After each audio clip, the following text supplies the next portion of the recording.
Isang magandang umaga mga kabakdo. Ngayon, babakbak tayo bilang isang movie rider na dati ayaw sa cashless, ayon ay yakap na yakap sa cashless. Mukhang maayos naman ang panahon at kailangan itong ayusin ang mga gamit ko para walang maiwan at lalong-lalo na ang pinakamalaga sa lahat, ang aking tubig. Ito kasi ang gasolina ko sa buong araw na biyahe. Siyempre, hindi mawawala dyan ang kapote na para sa akin at sa pasahero ko. Lalo na sa panahon ngayon, uulan, araw, aray ko. At eto na nga, handa na ako umalis na kapag painit na rin ako ng aking motor. Pero ba't ganon? Parang may nakita akong makulimlim sa unahan. Taon ako wag kang tutli sa pagulan at tinakabahan ako pag ganyan. 7:30 na nakalis ako sa bahay namin. At dito nga sa amin ay kapag dadaan ka, nako, magbawal ka na napakahabang pisi ng pasensya. Dahil lalit na yun, ginagawa ang kalsada. Nako, grabe mag-traffic dyan. Makakabuha ng pangarap mo. At hindi lang pangarap, baka pati pamilya, makabuo pa na dyan. Sobrang traffic dyan. Uy, joke lang po. At dito nga, feeling ko ay may nakalimutan ako.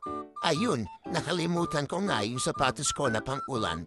Kaya naman, nako, wag naman sana uulan. Eto na nga ba? Maaantala talaga ang biyahe kapag umulan. Nakarating na ako ng SM Nerd. Dito nga, bala ang bunang bumili ng shower cup. Kasi sa 10 piraso na lang ang shower cup ko. Pero tingin ko, parang wala pa yata yung binibilhan ko.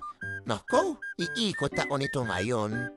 Ayun, nakaikot din at makakabili na rin ng shower cup. Eto, may namili nga rin mga kapwa natin multi-rider. Dito ay tiyano ko si kuya kung pwede ba ang Gcash payment. Pwede naman daw. Ay sa wakas, wala pa kasi akong cash pambayad. At ang galing may pa-freebie si kuya. Eto, tatago ko na lang muna yung isang badot sa aking compartment. At yung freebies naman na binigay niya, yun yung isasalin ko sa aking lagay ng mga shower cup. At sige itong mga tao nga pala umibili ng shower cup. Dahil bilang support ako na lang din sa kanila negosyo at ayun may pambalo rin na cellphone kung sarili kong mula. Eto may pumasok na ng booking papuntang UP. Kaya pumunta na agad ako sa pick-up point para ma-pick up si CS. Ito nga, tatawag ako na si CS para sinisaan niya. Andito lang ako sa tapat, hindi na kasi ako umikot. At pagkababa ng first booking ko, ay pumasok agad sa akin second booking. Ganun din, nasa isang lugar na sila.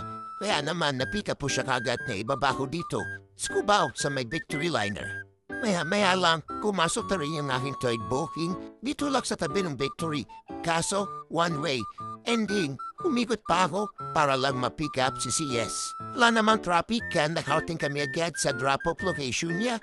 Ayun, 81 pesos ang pamasahe. May tipo, binigay niya ako ng 100 pesos. Kaya naman nagpasalamat ako kay CS. Ito kasi alagpapalaki ng kita sa aming mga rider. Kahit barya-baryang tip lang yan, pag naipon, malaki din yan.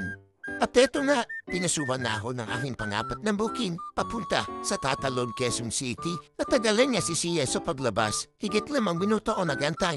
Paglabas niya, bibili pa raw siya ng bigas. Ayun, natagalan lalo.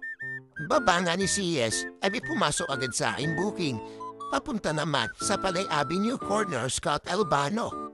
Walang traffic, kaya nakarating kagad kami no smooth dito sa destination niya. Habang nakatambay ako dito sa SM North ay nailan ako. Hindi pa pala ako nag-almusal.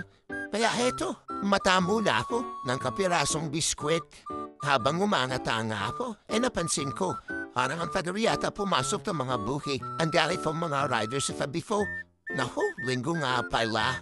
Ayun, may pumasok na nga na booking. Galing Bahay Toro papunta na Ubong Pasig kaya dali-dali kong tinapos ang pagkain. Minom ng tubig para makapunta agad sa pick-up location. Pagkababa nga ni CS sa drop-up location ay umulan naman. Kaya eto napilitan na ako tumakbo agad dito sa ilalim ng flyover para magpasilo.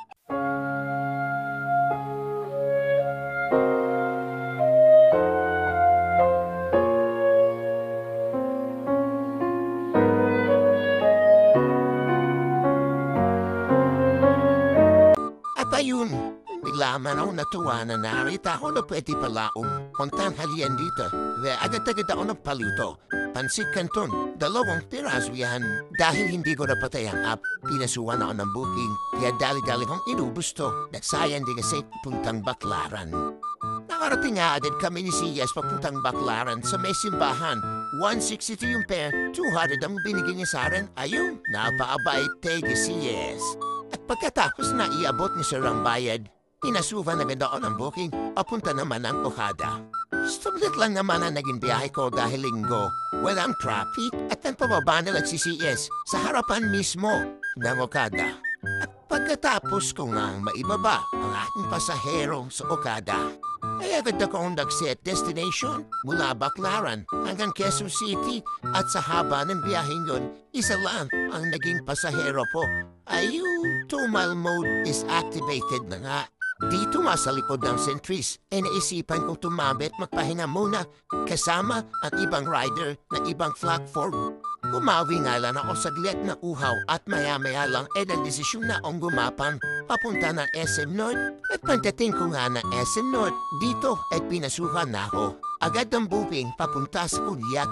Dito nga ay nakita ko agad si CS at inabot-abot siya ng shower cap para makasakay na siya. Makapagsuot ng helmet, saglit lang din ang naging biyahe namin. Hindi naman ganun kalayo ang Kulyat. Hindi nga ridagtagan at kinasuha rin agad ako ng booking papunta naman sa IBP Batasan. Naku, eto na malapit sa bahay na kapatid ko. Makakapagpahinga at marapag-apunin ako nito ng libre. Pagkasakay nga ni CS ay naging banayad lang ang biyahe namin hanggang sa maarting kami sa kanyang destination. At pagdating nga namin sa destination ni CS, eto, tinaga po na ang bayad at dali-dali kong pinatay ang application baka mamaya pasukan pa ako ng booking. Ayun, nasayang ko yata ang ilang minuto ng buhay niyo. Maraming salamat sa panonood at tikinig. Bye!